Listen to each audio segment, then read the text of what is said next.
Hey, it's Gina with WTI, and if you're looking for a really cute and whimsical centerpiece, you've got to check out these artificial lemon branches that I got from Laelfe. First off, I love the color of the lemons. It's a really nice yellow. It's not too bright. It's on the softer side.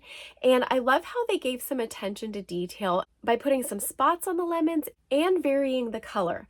So you'll see a little bit of orange and green and lighter yellow mixed in, and it gives them a little bit more of a realistic look. So I got the 2-pack. Each individual bunch that you get will have 6 branches. Those branches will have 8 lemons of differing sizes.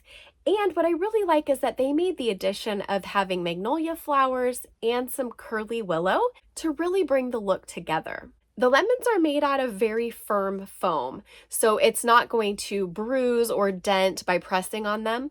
And I found that they are securely attached to the branches, and with a little bit of tugging, they still stayed in place. I'm very pleased with how these look.